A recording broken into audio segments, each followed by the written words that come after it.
you've completed a couple of signings this week. So what can you tell us about Conor Carty and Jay McGrath?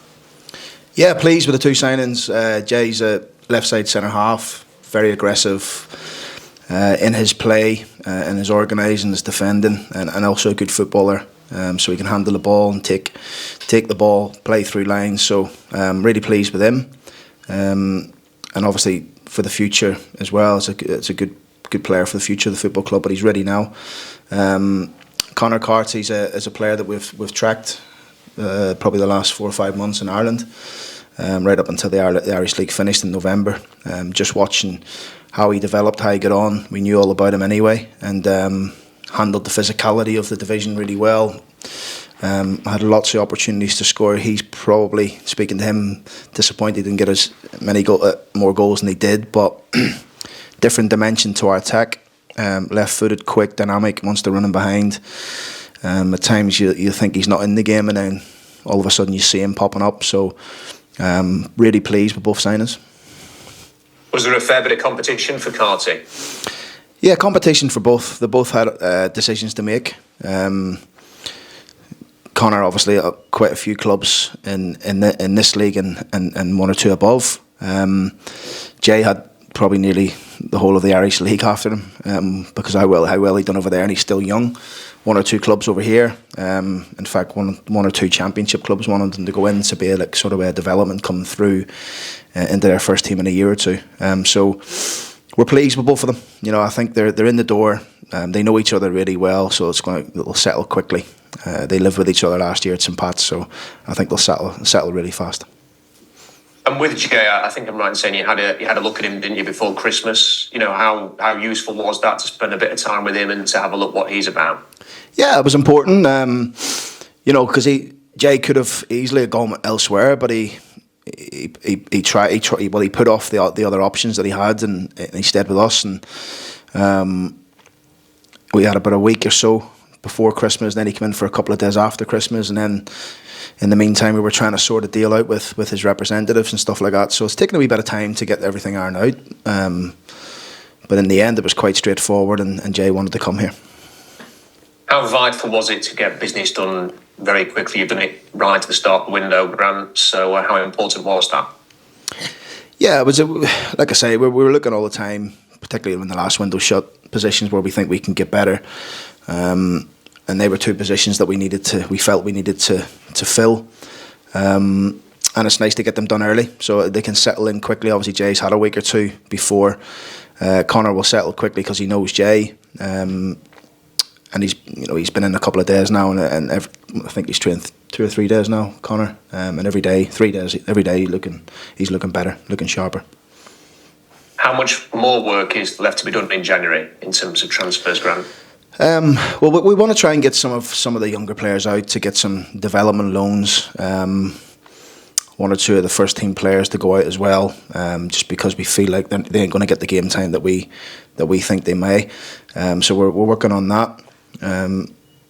We are still looking in certain positions. You know, we feel like we've looked at losing, say, in Westbrook was disappointing for us. So I think maybe adding a bit of competition into the midfield area will be good for us, and possibly further down the line, if we can get the right one, maybe another attacking player. So we are working, continually working. But like January, you know what January's like. It's a very difficult window. So we're pleased that we got the 2 that we did early, but we'll keep working on the others.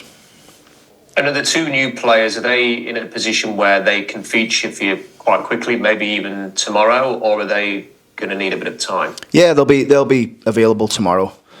The good thing is Jay's had probably a couple of weeks training with us, so that's helped him.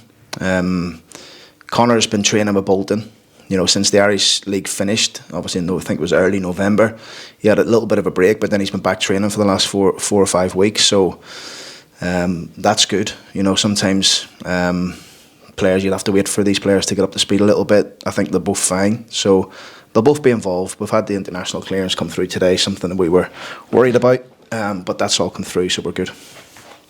You've had some success in the past, looking towards Ireland and trying to find players who can come in and develop.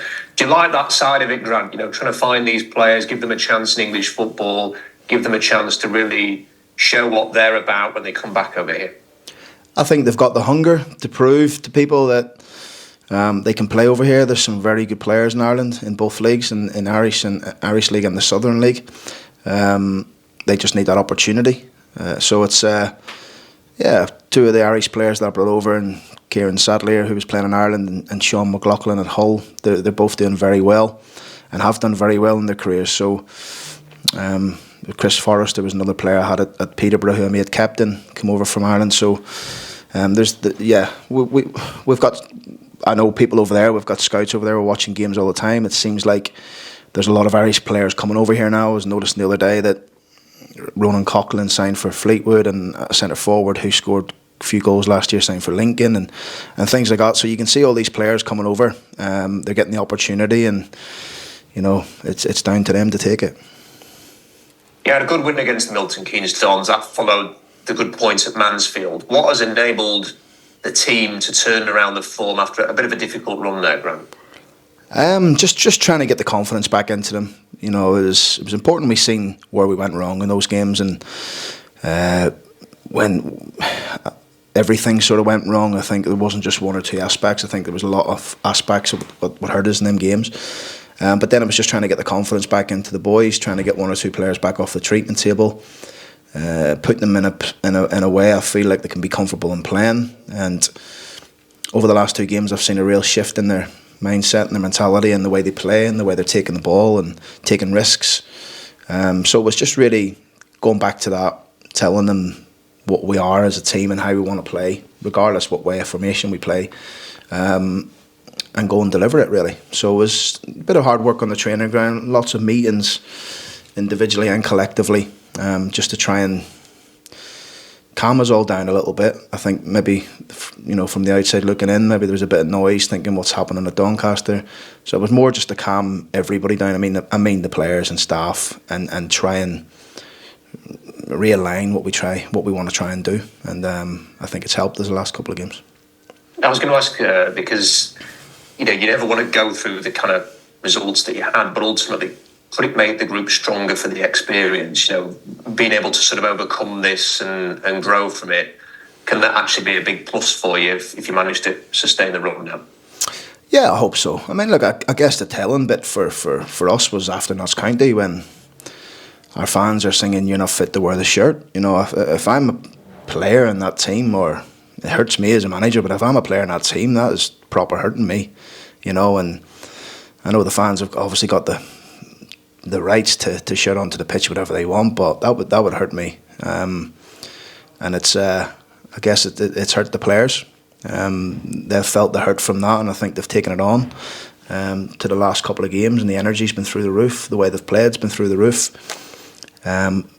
Guess the proof's in the pudding now. We need to make it consistent. We can't just do it for 2 games and drop off. We have to continue to do it now for the rest of the season, because that's the benchmark they've set over the last couple of games. So we need to go and do it again. Is that good? Is that a good thing for you then, that it hurts them hearing that? Because I'm well imagine that there are perhaps players who would hear that and they wouldn't have the reaction that you're hoping for. It might have a negative impact on them, but they've said, do you know what? I'm not happy with that. We're going to go and put this right. We're going to show them that we are fit to wear the shirt. There's players who would just go, you know what, if that's the case, then no worries. I'm not going to try anymore. Because that I've seen that before as well, where players would just say that if that's what the fans think of me, then I may as well not try. We haven't got a group like that though, and I said to you all season, we've got a real honest group who will always give their best. Some days it won't be enough, and it won't be enough to win games for us, but they'll always try, and that's all you want as a manager. There will be games where a team has been technically better than us, or they've got better players than us, or somebody's done a bit of magic to score. That's the nature of football, and but what we can control is how hard we work, how hard we run, how much we play for the badge, and show the fans that we really do care. And I think that's what this group emphasises, that's what they have got in abundance, and I think that's what hurt them after that Notts County game, is when they hear that. So hopefully that's a reaction that they can carry on now to the end of the season. What would you make of Harrogate? they've a team that's had a good run themselves recently. Yeah, I think they have. I think Simon's done a really good job, and he continues to do a really good job at Harrogate. We played them at the first game of the season. We knew they were organised, that they were a threat in the counter-attack. Their goal come from that. They've got good players, experienced players. So it's going to be a tough game. But for us, we've focused this week on us. We're focused on trying to continue to do what we're doing, and play with that energy and that calmness and control about us. So hopefully we can deliver on that. And just finally, is there any injury or team news to update going into this game? Yeah, we've got one or two back. George Broadbent's come back to train. Off the top of my head, I think George Broadbent was the only one that came back to train this week. But apart from that, all the boys are fit from the other day. Obviously, a couple of new signings coming in, so we're starting to get a little bit stronger.